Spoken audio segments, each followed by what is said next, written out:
बिस्मिल्लाहिर्रहमानिर्रहीम। अस्सलाम वालेकुम my dearest viewers, welcome back to my channel. Hope so कि आप सब खैरियत से होंगे। आज की मेरी वीडियो का टॉपिक जो है क्लास 9 की केमिस्ट्री का फर्स्ट चैप्टर जो है वो मैंने स्टार्ट किया हुआ है। और उस फर्स्ट चैप्टर के अंदर कुछ इंपॉर्टेंट डेफिनेशंस हैं, वो मैं आप लोगों को क्लियर कर रही हूँ, जो कि बोर्ड पॉइंट ऑफ व्यू से बहुत इंपॉर्टेंट है। फर्स्ट डेफिनेशन है, विदाउट टाइम वेस्ट किए हम आगे चलते हैं। अगर आप मेरे चैनल पर न्यू हैं तो इसे वॉच करें, देखें, और अगर आपको वीडियोस पसंद आती हैं तो सब्सक्राइब करना मत भूलिएगा। Thank you so much. ये आपकी फ्यूचर और एग्ज़ाम प्रिपरेशंस के लिए बहुत ही बेनिफिशियल साबित होगा। Let I start my video. What is empirical formula? The formula showing minimum relative numbers of each type of atoms in a molecule is called empirical formula। यानी कि empirical formula हम उसे कहते हैं, यानी कि एक हमारे पास मॉलिक्यूलर फार्मूला होता है, जैसे कि ये मैंने यहाँ पर लिखा है C6H6। ये हमारे पास मॉलिक्यूलर फार्मूला है, यानी कि एक्चुअल फार्मूला, जो कि जैसे कि मैंने कहा कार्बन डाइऑक्साइड हो गया या फिर वाटर का हो गया। ठीक है, कार्बन डाइऑक्साइड ये CO2, ये एक्चुअल फार्मूला है, यानी कि ये मॉलिक्यूलर फार्मूला है। H2O है, ये वहाँ पर मॉलिक्यूलर फार्मूला है। ठीक है, अब हमारे पास हमने इसका फाइंड करना है रिलेटिव, यानी कि ऐसा फार्मूला जिसकी मदद से, जिसकी हेल्प से हम मॉलिक्यूलर फार्मूले को फाइंड कर सकें। ठीक है, तो कैसे फाइंड करेंगे? यहाँ देखें, हम सबसे पहले देखेंगे कार्बन की कितनी रेशो है 6, हाइड्रोजन की कितनी रेशो है 6।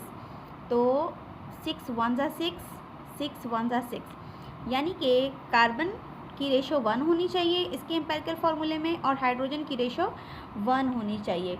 तो अब यहाँ आप देख सकते हैं कि ये हमारे पास मॉलिक्यूलर फार्मूला है। किसका मॉलिक्यूलर फार्मूला है? बेंजीन का।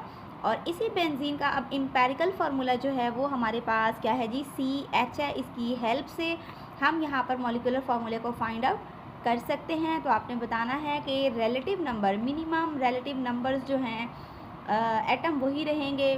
ठीक है, उसका जो मिनिमम नंबर होगा वो शो करेगा कि ये किसका एम्पिरिकल फार्मूला है। आगे चलते हैं मॉलिक्यूलर फार्मूले की तरफ। The formula which shows actual number, जैसे कि मैं आपको पहले ही बता चुकी हूँ कि यानी कि एक्चुअल फार्मूला, रियल फार्मूला जो है जिसके अंदर, जैसे कि वाटर का रियल फार्मूला है, इसमें H2 है तो H2 ही यहाँ पर मैंने लिखे हैं। ऑक्सीजन इसमें 1 है तो यहाँ पर 1 ही मैंने लिखा है।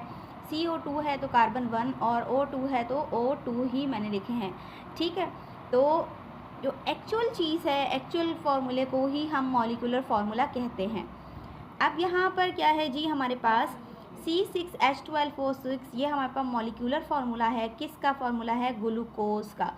अगर इन केस इसी का मैं एम्पिरिकल फार्मूला फाइंड आउट करना चाहूँ तो मैं कैसे करूँगी? आपने रेशोज़ लिखनी है 6, 12 एंड 6। 6 1 ज़ा 6, 6 2 ज़ा 12, 6 1 ज़ा 6। तो हमारे पास कार्बन की रेशो, इसका जो ग्लूकोज का एम्पिरिकल फार्मूले में कार्बन की रेशो 1 होगी, हाइड्रोजन की रेशो 2 होगी, और ऑक्सीजन की रेशो 1 होगी। तो ये हमारे पास ग्लूकोज का एम्पिरिकल फार्मूला है। Thank you so much, hope for the best. आपको ये फार्मूला और ये वीडियो समझ आ गई होगी।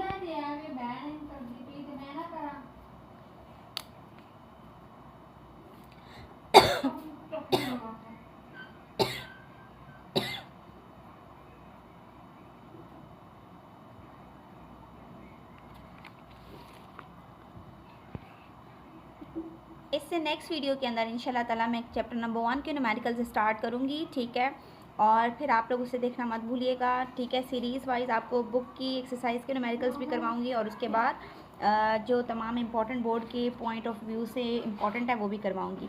ये मैं आपको एक चार्ट शो कर रही हूँ जिसमें हमारे पास एम्पिरिकल फार्मूले और मॉलिक्यूलर फार्मूले लिखे हुए हैं। इनको आप देख लीजिएगा, प्रैक्टिस कर लीजिएगा।